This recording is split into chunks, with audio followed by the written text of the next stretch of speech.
स्वामी ज्योति प्रवाहानंद जी, कोलकाता से। राधे राधे महाराज जी। महाराज जी, अपने गुरु जी के प्रति 100% समर्पण का भाव कैसे हो? आज्ञा पालन से। जो गुरुदेव आज्ञा करते हैं उनका अक्षरशः जब हम पालन करते हैं तो हमारा हृदय निर्मल होता है, और जैसे जैसे आनंद की अनुभूति होती है वैसे वैसे समर्पण होता जाता है। गुरु साक्षात परब्रह्म, यही अनुभूति करना है। हमारे परब्रह्म परमात्मा मूर्तिमान गुरुदेव के रूप में विराजमान है। हमारी दृष्टि बस इसी में टिक जाए तब हमारी गुरु भक्ति पूर्णता को प्राप्त होती है। वो गुरु आज्ञा, आज्ञा समन सुसाहिब सेवा। गुरु जैसी आज्ञा करे, जिस तरह से रहनी बतावें, जो नाम मंत्र दें, जो उपासना दें, उसी में चित्त जोड़ दे तो शिष्य गुरु स्वरूप हो जाता है। जो गुरु के हृदय में चलता है वही शिष्य के हृदय में आ जाता है। शिष्य और गुरु अभेद हो जाते हैं, तभी भक्ति पूर्ण मानी जाती है, जब शिष्य और गुरु अभेद स्थिति को प्राप्त हो जाए। इसलिए अपने गुरुदेव के द्वारा दिए हुए नाम मंत्र, उनके द्वारा दिया हुआ जो साधन है, साधन पथ है, उसे दृढ़ता पूर्वक पकड़कर उसी में चलते रहना चाहिए। गुरु के विरुद्ध यदि इतना भी आचरण होगा वो हमारे आनंद का नाश कर देगा। गुरु की अवज्ञा होगी तो परमार्थ ढक जाएगा, दिखाई ही नहीं देगा। बस यही मायाकृत मान सम्मान, भोजन, रुपया, पैसा, प्रणाम, नमस्कार, बस यही दिखाई देगा। और गुरु कृपा हो गई तो ये सब धूल धूसरित हो जाएगा। जैसे बमन की तरफ कोई देखना भी नहीं चाहता, ऐसे इस भोग विलासता की तरफ वैराग्य को प्राप्त होकर वो अपने आत्मस्वरूप ब्रह्म स्वरूप का अनुभव कर लेता है, जो गुरु कृपा पात्र होता है। इसलिए गुरुदेव की आज्ञा में रहे, गुरुदेव के बताए हुए साधन पथ पर चले तो गुरुदेव के चरणों में अनन्य प्रेम हो जाएगा। श्वेता रंजन जी। राधा वल्लभ श्री हरिवंश। राधे राधे। महाराज जी, आप कह रहे हैं कि अपने जो अभी जो प्रेम है और गुरु के प्रति और कैसे बढ़ाया जाए? अनन्य तो है, बट और कैसे बढ़ाएं? बस जो गुरु ने नाम दिया, मंत्र दिया, निरंतर जपते जाओ, देखते जाओ कि गुरु से कितना प्रेम होता है। गुरु की आज्ञा का अगर उल्लंघन करके किसी भी जगह अपराध करोगे, वो सीधे अपराध गुरु से अप्रीति कर देगा, गुरु के विरुद्ध भाव आ जाएगा, गुरु के प्रति दोष दर्शन होने लगे। कहीं भी अपराध करो विश्व में, कहीं भी विश्व में अपराध करो, पहले तुम्हारे गुरु से संबंध खंडन होगा, तब तुम्हारा पतन होगा। अगर गुरु से संबंध खंडन न हो तो माया की ताकत नहीं कि वो शिष्य को पतन के मार्ग में ले जाए। इसलिए हम कहीं भी किसी की निंदा ना करें, किसी की निंदा ना सुने, किसी के दोष दर्शन ना करें, किसी के दोष दर्शन वर्णन ना करें, तो हमारा भजन सुरक्षित रहेगा। इसलिए हम तीन को संभालें, वाणी को, कान को, नेत्र को। नेत्र से दोष दर्शन न करें, और कान से हम किसी की निंदा न सुने, और वाणी से हम किसी की निंदा न करें। अगर परदोष दर्शन, परदोष श्रवण, परदोष कथन से बच जाएं और हमारे शरीर के द्वारा कोई मलिन अपराध न बने, तो गुरु चरणों में दिन प्रतिदिन अनुराग बढ़ता चला जाएगा। गुरु के चरणों में अनुराग बढ़ने का मतलब इष्ट का सानिध्य है।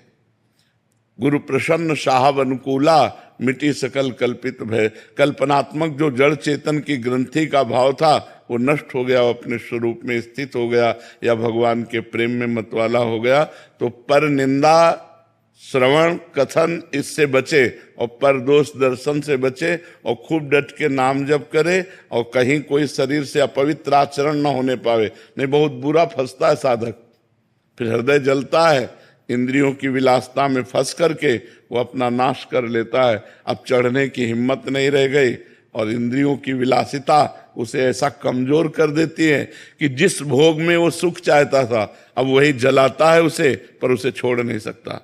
इसलिए गुरु अवज्ञा ना हो, गुरु आज्ञा के अनुसार जीवन हो, तो प्रतिदिन अनुग्रह बढ़ता जाएगा, अनुराग बढ़ता जाएगा, गुरु कृपा बढ़ती जाएगी, गुरु प्रेम बढ़ता जाएगा। गोपीलाल जी, राजस्थान से। राधा वल्लभ श्री हरिवंश।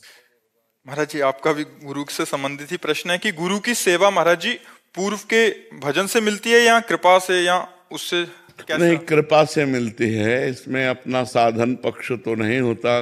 गुरु सेवा गुरु कृपा से मिलती है। जब गुरु प्रसन्न होते हैं, अहेतुकी कृपा करते हैं, तब वो आज्ञा कर देते हैं। उपदेश करना अलग बात है, प्रवचन करना अलग बात है, आज्ञा करना अलग। आज से तुम ऐसे रहोगे, आज से तुम ये जपोगे, आज से तुम ये करो, ये गुरु आज्ञा है। बस यही सेवा है। हाथ पैर दबाना, कपड़ा धो देना, भोजन प्रसाद की व्यवस्था कर देना, ये बाह्य सेवा है। ये बाह्य सेवा करते हुए भी यदि गुरु की आज्ञा का उल्लंघन हो जाए तो लाभ नहीं प्राप्त हो पाएगा। बाह्य सेवा नहीं है और गुरु की आज्ञा पे आप चल रहे हो तो वही वस्तु प्राप्त होगी जो गुरुदेव को प्राप्त है। तो सबसे जोरदार बात है गुरु आज्ञा का पालन करना, किसी संत महापुरुष की आज्ञा में जीवन समर्पित कर देना। ये बहुत कठिन बात है। मन स्वतंत्रता चाहता है, मनमानी आचरण करना चाहता है, गुरु की आज्ञा में चलना बिल्कुल कठिन बात है। और जो चल गया तो माया पर विजय प्राप्त कर ले गया।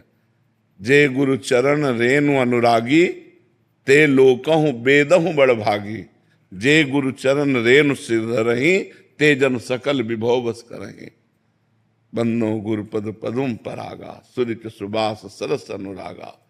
श्री गुरु पदनख मनगन ज्योति, सुमिरत दिव्य दृष्टि ही होती। गुरुदेव साक्षात परब्रह्म परमात्मा मानव रूप में हमारा कल्याण करने के लिए अवतार लिए हैं। बन्नो गुरुपद कंज, कृपा सिंधु नर रूप हरि। महामोह तम पुंज, जासु बचन रवि कर निकर। पर अपने गुरु में मनुष्य बुद्धि या बहुत संत बुद्धि, परब्रह्म बुद्धि नहीं हो पाती, इसीलिए हम लाभ नहीं ले पाते। अगर ये कि हम जिसकी आराधना कर रहे हैं, जिस इष्ट को प्राप्त करना चाहते हैं, वही इष्ट मूर्तिमान गुरुदेव के रूप में विराजमान है। अब हम कौन सा ब्रह्म साक्षात्कार करें? हम अपने ब्रह्म से बात करते हैं, हम अपने ब्रह्म का दर्शन करते हैं, हम अपने ब्रह्म के अनुभव में हैं। तो ये बहुत कठिन है, बहुत कठिन है। गुरु प्रेम होना बहुत कठिन बात है। गुरु की छोटी छोटी वस्तु मतलब भगवान जैसी प्यारी लगेगी। बोले गुरु जी की पादुका है, ये गुरु जी की प्रसादी है। गुरु जी की प्रसादी वो ऐसा लगेगा मानो भगवान मिल गए। एक बार हम कथा सुनाते हैं कि अमीर खुसरो जी हीरा जवाहरात का व्यापार करते थे, पर अपने गुरु के अनन्य भक्त थे। तो एक उन फकीर के पास जाते और कहते हमारी बेटी का ब्याह है, बाबा कुछ व्यवस्था कर दो। तो धनी मानी लोग आया करते थे, तो इस भाव से गए थे। तो उनका परसों आना, फिर परसों आया, बाबा बेटी का ब्याह है, वो आपने कहा था परसों आना। अब बाबा के पास तो बाह्य कुछ था नहीं, धनी पुरुषों से मांग सकते नहीं। तो उनका बेटा हमारी पादुका ले जा। अब वो एकदम कि रुपया पैसा की जरूरत है, पादुका की हमें क्या जरूरत, लकड़ी की पादुका। पर संत ने कहा, उसको सबसे बड़ी बात थी, संत ने कहा है तो आज्ञा पालन किया, पादुका सर पे रखी। अब बोला जो भगवान रचे होंगे, वो घर के लिए चल दिया। रास्ते में अमीर खुसरो आ रहे थे, उनको सुगंध आई अपने गुरु की, अनुभूति हुई मेरे गुरु की कोई वस्तु है। अपने जनों से कहा देखो देखो कोई आसपास ऐसा है जिसके पास गुरु की वस्तु कोई है, हमारे गुरुदेव की हमें अनुभूति हो रही है। और बावरे से हो गए, देखा वो खुला पादुका लिया। कहाँ से आ रहे हो? बोले बाबा के पास गए थे। बाबा के पास किस लिए? धन लेने के लिए। तो बाबा ने पादुका दे दी। तो बेचोगे पादुका? हाँ, हमको पादुका की जरूरत क्या है? तो बोले 13 ऊंटों में असरफी हीरा है, आप ले जाओ। मैं नौकरों सहित ऊंटों सहित और पादुका ली और गए, जाकर प्रणाम किया, पादुका रखी। गुरु जी पादुका ले आए। बोले कितने में? बोले 13 ऊंटों की असरफी। बोले हाँ ठीक है, चलो, सस्ता था, सौदा सस्ता किया। ये अनुभूति तभी होती है जब गुरु में परब्रह्म भाव हो, तन मन धन सब कुछ, सकल समर्पण प्राण धन। गुरु सेवा तज करे जेबान, यह अधर्म यह सब हानि, कान न रसकन में रहे, गुरु गोविंद न भेद कराए, संतत सकल सुनो चितलाए, श्री हरिवंश प्रताप जस। प्राणपन से गुरुदेव में जो समर्पित हो गए तो गुरुदेव का प्यार मिलता है, फिर सेवा मिलती है। समर्थ गुरु रामदास जी की सेवा में जो नजदीक शरीर सेवा में है वो तो 2-3-4 होंगे। तो औरों को ईर्ष्या हुई उनमें एक सबसे ज्यादा हर बात उन्हीं से कहते थे समर्थ गुरु रामदास जी। तो सबको ईर्ष्या हुई कि हम भी तो शिष्य हैं, हम भी तो ऐसा क्यों। तो धीरे धीरे ईर्ष्या बड़ा रूप रखी। तो निंदा स्तुति की जब समर्थ गुरु रामदास जी ने सुना तो उन्होंने एक लीला की, बहुत दर्द हो रहा है जांग में, तो जो आवे प्रणाम करे, बहुत दर्द हो रहा है जांग में। तो गुरुजी क्या हो गया? फोड़ा हो गया है, बहुत दर्द कर रहा है। तो बोले शिवाजी से कहें, क्योंकि शिवाजी शिष्य थे, राजवैद्य लेके आ। बोले राजवैद्यों से नहीं ठीक होगा, सब शिष्य एकत्रित हो। आज्ञा हुई, सब शिष्य एकत्रित। बोले जहरीला फोड़ा है और इसका मुंह यहाँ है, अगर मुंह लगाकर पूरा मवाद पी लिया जाए तो हमारा अभी ठीक हो जाएगा, लेकिन जो पिएगा वो मर जाएगा। खसकने लगे पीछे, मरने वाले शिष्य कोई नहीं, सब पीछे हट गए। वो जो शरीर सेवा में थे, वो उन्होंने कहा गुरुजी हमें आज्ञा हो तो ये सेवा हम कर दें। उनका हाँ आज्ञा है। उन्होंने हटाया कपड़ा और मुंह लगाया, बड़ा मीठा लगा, क्योंकि वो कलमी आम बना था और कुछ नहीं था। पूरा पूरा दबा दबा के पे। बोले गुरुजी अगर रोज पीले को मिले तो और जितने शिष्य थे वो सब अवाक रह गए। तो उन्होंने कहा देखा, ये सकल समर्पण प्राण, गुरु के लिए प्राण समर्पित है। अगर हम ये जहर पी लेते हैं, मवाद पी लेते हैं और गुरुजी अगर स्वस्थ हो जाते हैं तो मेरा मर जाना उचित है, गुरुजी स्वस्थ हो जाए। ऐसा समर्पण होना, ऐसा भाव होना बहुत कठिन बात है कि हमारे गुरुजी परब्रह्म परमात्मा है, हमारे गुरुजी सर्वस्व है। ऐसा भाव बहुत कठिन है, बहुत कठिन है। कुछ दे देना, कुछ प्रणाम नमस्कार कर लेना, खवा पिला देना, ये सब हो सकता है, लेकिन सकल समर्पण, प्राण धन सब कुछ गुरुदेव का, गुरुदेव की आज्ञा पर प्राण त्याग देना, ये बहुत कठिन बात है। बोले हमारे गुरुजी कहते हैं ऐसा, अब दूसरों से सलाह ले। अरे ऐसा कहीं होता है? आप बस खत्म खेलो, गुरु की बात किसी से नहीं। मेरे मालिक का हुक्म हुक्म है, ये जीवन आपके लिए समर्पित है, आप कहो अभी गला उतार दें, ऐसा। देखो, वस्तु की प्राप्ति के लिए समर्पण अत्यंत आवश्यक है। गुरु गोविंद सिंह जी ने पंच प्यारों की तैयारी की, अंदर ले जाते और फिर वहां से नाली से रक्त जैसा निकलता, वो रक्त था नहीं, रक्त जैसा निकलता। एक खड़ा हुआ, अंदर ले गए, खच्च से आवाज आई और नाली से खून निकला। उन्होंने देखा, और दूसरा खड़ा हुआ। 5 केवल पूरी लाखों की भीड़ में 5 खड़े हुए थे। फिर बाद में 5 को निकाल के लाए। बोले 1.25 लाख से 1 को लड़ाऊंगा।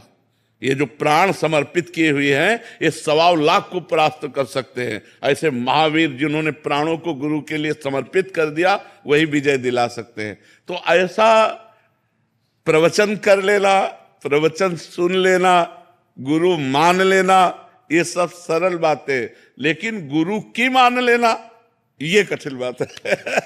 गुरु मानने वाले तो लाखों मिल जाएंगे, लेकिन गुरु की मानने वाले कोई बिरले ही होंगे जो गुरु आज्ञा पर चलते हैं कि नहीं, मेरे गुरुदेव का हुक्म है, मैं ऐसा नहीं कर सकता, ऐसा चलूंगा। और जो चलते हैं तो गुरुदेव की दूरी उनको समझ में नहीं आती।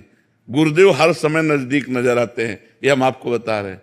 गुरुदेव ऐसा नजर नहीं आता कि वृंदावन में बैठे हैं, ऐसा लगता है गुरुदेव हमारे मस्तिष्क पर बैठे हैं, गुरुदेव हमारे साथ हैं, गुरुदेव हमारे हृदय में बैठे हैं। जब हम गुरु आज्ञा पे चलते हैं तो हर समय गुरु सानिध्य का अनुभव होता है, तभी वो गुरु के चिंतन में अभेद हो जाता है।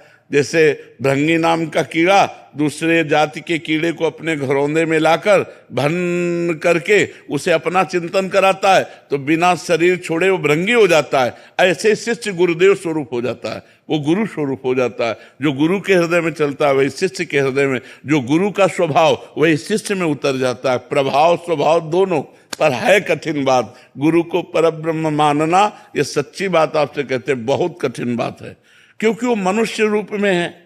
हमको उनकी चेष्टाएं दिखाई देती हैं, हंसना खेलना बोलना। अब परब्रह्म स्वरूप थोड़ी देर बात अलग है, जब हम उनकी सेवा में रहेंगे तो हंसना खेलना बातचीत तो एक मनुष्य रूप आ जाता है हमारे भाव में, बहुत अच्छे साधक रूप आ जाता है, या और उच्च कोटि का हुआ तो अच्छे संत रूप में आ जाता है। लेकिन गुरु साक्षात परब्रह्म, ये बहुत कठिन बात है। और ये आ गया तो मोक्ष रखा हुआ। मोक्ष मूलम गुरु कृपा, ध्यान मूलम गुरु मूर्ति, पूजा मूलम गुरु पदम, मंत्र मूलम गुरु वाक्यम, मोक्ष मूलम गुरु कृपा। अब उसको कौन सा मोक्ष चाहिए? गुरु कृपा से वो प्रसन्न हर समय भगवद